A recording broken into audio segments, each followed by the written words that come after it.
Hey fight fans, welcome back again to another episode with the African Fighters. And on today's episode, we're going to be looking into the second reign of one of the most dominant middleweight champion of all time, Israel, the last style bender, Adesanya. Yes, Easy did lose his belt to Alex Pereira briefly, but managed to do what every true champion needs to do, and that is get right back in the octagon and win his belts back. And now he is set to begin his second reign over the middleweight division as champion against Sean Strickland. And just as we anticipated, the press conference for this one was amazing. I mean, it was everything you wanted it to be. It was fiery. There were shots fired from both sides and lots of entertaining moments. Think, oh, come on, man. Oh, come on, man. Why'd you do that, man? When he got a taste of his own medicine. Oh, come on, man. Come on. Don't touch me, man. Like, I do a real good impression of him. I just realized, fucking. You are fucking guilty because Sunday, this kid's gonna get murdered. What you want?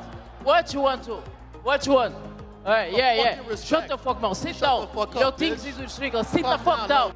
Let's talk about Izzy's last show out, right? Whenever Dreykus Doesn't won. matter, I knocked him out. Let's talk about whenever Dreykus won. Izzy is on a world stage, and he goes up in the cage to call out Dreykus, and he race baits him. Like, literally, bro, that's your message? You race bait him? And not only that, You're a neo-Nazi. The fuck are you talking about? Not only that, you guys, he wears a shirt to on his ex-girlfriend. This is the kind of champion we have. Alright, but all that to the side, let's jump into the nitty-gritty of this fight. Israel Adesanya taking on Sean Strickland. Alright, and as we always do, let's get to the tail of the tape. We will begin with the challenger, Sean Strickland. Strickland stands 6'1", has a 76-inch reach. Fighting from Team Quest. He's 32 years of age, he's 2 years younger. He's been in the UFC since forever. Make no mistake about it, Sean Strickland is definitely a true fighter. He just hasn't been able to do it against the best of the best. I mean, he has recorded losses against Jared Cannonier, who by the way is the backup fighter for this fight, and before that lost to Alex Pereira and Andy Varela. All of these losses coming within his last 6 fights, so he's 3-3 in his last 6 fights, which makes you wonder, what exactly has this man done to deserve a title shot? Well, that's not necessarily his fault. When the champion Easy has run through the entire division, it becomes more and more difficult to find worthy opponents. Speaking of the champion, let's look at what he brings to the table. Yes, one of the most, if not the most dominant champions in the UFC. His 2 losses in the UFC came against, one as I mentioned earlier against Alex Pereira, and before that against Jan Blachowicz, when he stepped up to the light heavyweight division to try and become a double status champion.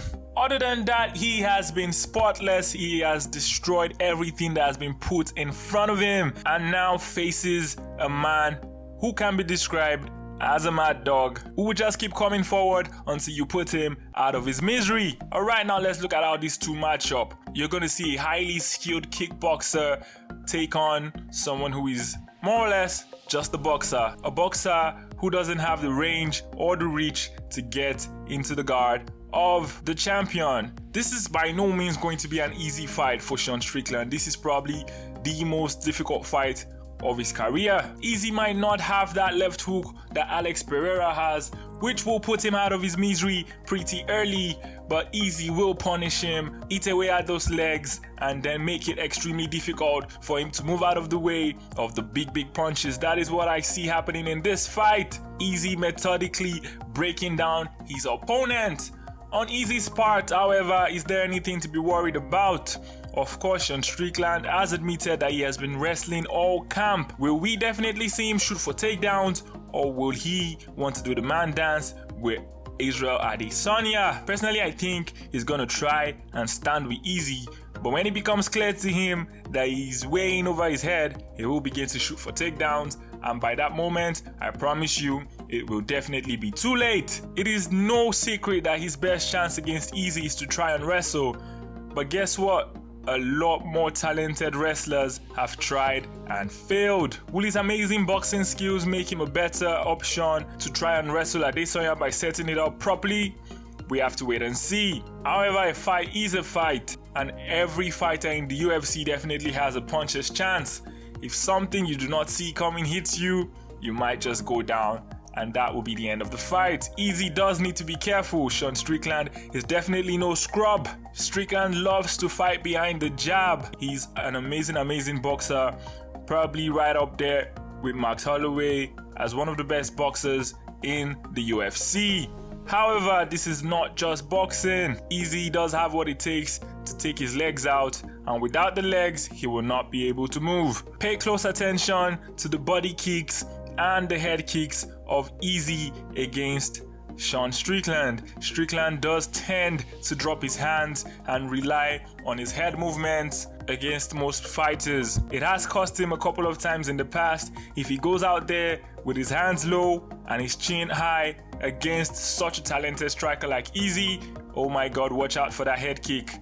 Obviously, Izzy would need to set this up, and that is why he will probably not go for it too early in the fight. Personally, I believe with Izzy's skill as a striker, probably the best striker in the UFC right now, and his amazing takedown defense and sheer athleticism and length at 6'4", I do not see a way for Sean Strickland in this fight. If you have contrary opinions or you think there's something we're missing, we would love to hear from you at The African Fighters. Don't forget to like and subscribe, leave your comments in the comment section, and we will see you in another episode. Come on, Africans!